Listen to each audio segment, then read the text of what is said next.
QLD와 TQQQ를 들고도 결국 계좌가 멈춰버리는 분들이 있습니다. 이유는 종목이 아니라 방식입니다. 미국을 점령한 세탁소 아들들은 운이 좋아서가 아니라 버티는 방식에서 정착하는 방식으로 넘어갔기 때문입니다. 처음엔 플러싱이었습니다. LA 코리아타운이었습니다. 영어가 안 되니 손으로 때웠고 자본이 없으니 서로 돌려막았습니다. 여기서 대부분은 끝납니다. 평생 렌트 내고 평생 일하고 평생 불안합니다. 그런데 어떤 사람들은 질문을 바꿉니다.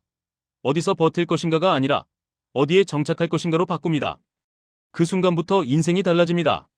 정착의 핵심은 딱 한 가지입니다. 내가 내는 렌트에서 내가 받는 렌트로 넘어가는 겁니다. 팰리세이즈 파크의 문법이 그거였죠. 듀플렉스입니다. 한 층엔 내가 살고 한 층엔 세입자가 삽니다. 세입자가 낸 돈이 모기지를 갚습니다. 노동이 자본이 되는 구조가 만들어집니다. 이 구조를 만든 사람이 결국 다음 세대를 월가로 보냅니다. 투자도 똑같습니다. 대부분은 시장에 렌트를 냅니다. 오르내림의 감정을 내주고 타이밍에 멘탈을 내주고 결국 계좌에서 기회비용을 냅니다. 반대로 소수는 시장에서 렌트를 받습니다. 시스템을 만들고 흔들릴 때도 보유를 지키고 다시 올라올 때 복리를 가져갑니다.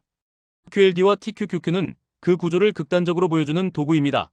잘 쓰면 자산 엔진이고 못 쓰면 멘탈 분쇄기입니다. 여기서 중요한 포인트가 하나 있습니다. 1세대는 커뮤니티 안에서 벌었습니다. 한인이 운영하는 가게에서 한인 손님을 상대했습니다. 2세대는 커뮤니티 밖으로 나갑니다. 의사, 변호사, 회계사, 엔지니어, 그리고 월스트리트로 갑니다. 이 차이는 능력이 아니라 선택입니다. 제도 안으로 들어가기로 결정한 겁니다. QLD와 TQQQ도 똑같습니다. 그냥 사는 건 누구나 합니다. 제도 안으로 들어가는 건 소수만 합니다. 제도 안이라는 건 간단합니다. 내 감정이 아니라 규칙이 매수와 매도를 결정하게 만드는 겁니다. 오를 때 더 사고 싶고 떨어질 때 팔고 싶다면 그건 아직 플러싱입니다. 반대로 떨어질 때도 내가 정한 규칙대로 모으고 오를 때도 내가 정한 규칙대로 정리한다면 그때부터 정착이 시작됩니다. 많은 분들이 QLD와 TQQQ를 이렇게 착각합니다. 레버리지는 공격이다, 한방이다, 도박이다. 그런데 진짜 월가가 레버리지를 쓰는 이유는 반대입니다. 한방이 아니라 구조 때문입니다. 구조가 있으면 레버리지는 자본을 빠르게 키우는 도구가 됩니다. 구조가 없으면 레버리지는 자본을 빠르게 부수는 도구가 됩니다. 듀플렉스가 집을 불려주는 이유가 뭡니까? 세입자 월세를 모기지에 자동으로 연결해 두었기 때문입니다. 투자도 자동 연결이 있어야 합니다. 그래야 내가 흔들려도 구조는 흔들리지 않습니다. 그럼 구조를 어떻게 만드느냐? 핵심은 계층을 나누는 겁니다. 바닥층은 생존 자금입니다. 절대로 손대지 않는 현금과 생활방어입니다. 중간층은 기본 자산입니다. 시장의 큰 흐름을 가져가는 자리입니다. 위층은 엔진입니다. 여기서 QLD와 TQQQ가 역할을 합니다. 위층은 세게 흔들립니다. 대신 제대로만 관리하면 속도가 다릅니다. 문제는 대부분이 바닥층 없이 위층만 짖습니다. 그 순간부터 작은 흔들림에도 집이 무너집니다. 이민 1세대는 새벽 4시에 문 열고 밤 10시에 문 닫았습니다.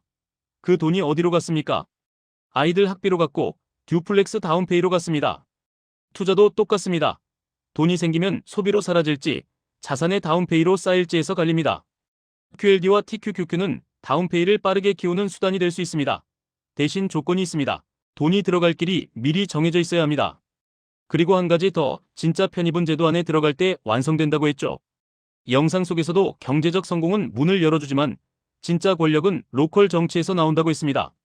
세금을 내는 사람에서 세금을 어디에 쓸지 결정하는 사람으로 바뀌는 순간이 진짜 권력입니다. 투자도 같은 흐름입니다. 차트를 보는 사람이 아니라 내 계좌의 규칙을 만드는 사람이 되어야 합니다. 시장 뉴스에 끌려다니는 사람이 아니라 내 자산 배분을 통제하는 사람이 되어야 합니다. 그런데도 많은 분들이 여기서 무너집니다. 왜냐하면 QLD와 TQQQ의 본질을 모르는 게 아니라 변동성을 견디는 언어가 없기 때문입니다. 1세대에게 한국어는 생존 도구였습니다. 2세대에게는 장애물처럼 느껴졌고 3세대에게는 선택이 됩니다. 투자도 똑같습니다. 초보에게 변동성은 공포입니다. 중수에게 변동성은 장애물입니다. 고수에게 변동성은 선택입니다. 선택이 되는 순간부터 하락은 공포가 아니라 매집 구간으로 바뀝니다. 여기서 꼭 짚고 가야 합니다. QLD와 TQQQ는 수익률이 커질 수도 있지만 하락도 커집니다. 그래서 아무 준비 없이 비중을 크게 가져가면 계좌가 아니라 마음이 먼저 무너집니다. 마음이 무너지면 무엇을 하느냐?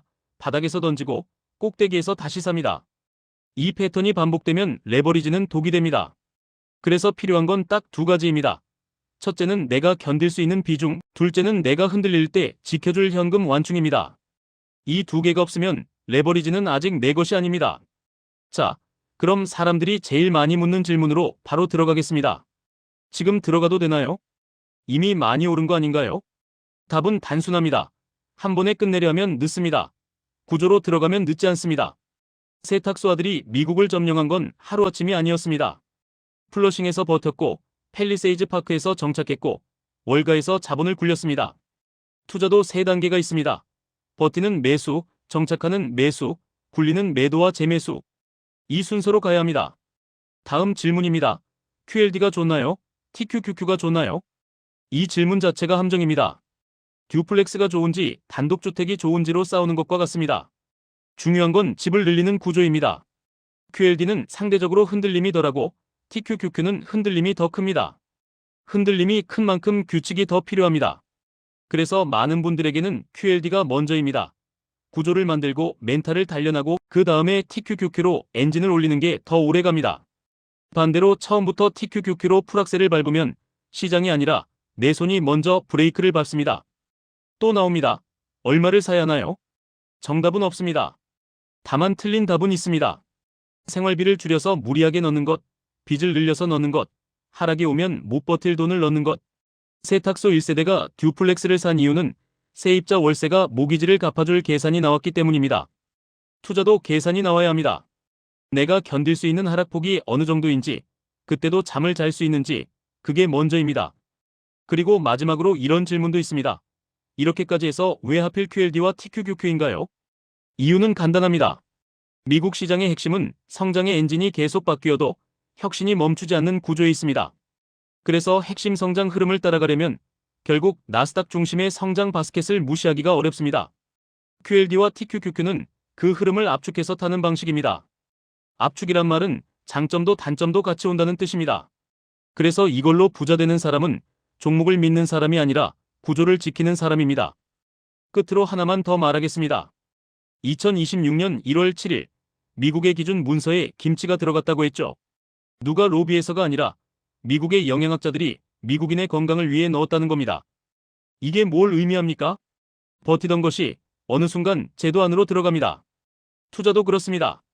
처음엔 흔들립니다. 처음엔 욕먹습니다. 처음엔 불안합니다. 그런데 구조를 지키면 어느 순간 내 계좌 안에서 내가 기준이 됩니다.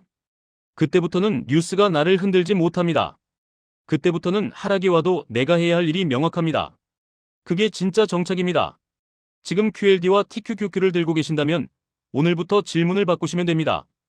어디서 버틸 것인가가 아니라 어떻게 정착할 것인가로 바꾸시면 됩니다. 그 질문 하나가 계좌의 뿌리를 바꿉니다. 지금까지 1분 투자 하이젠버그였습니다.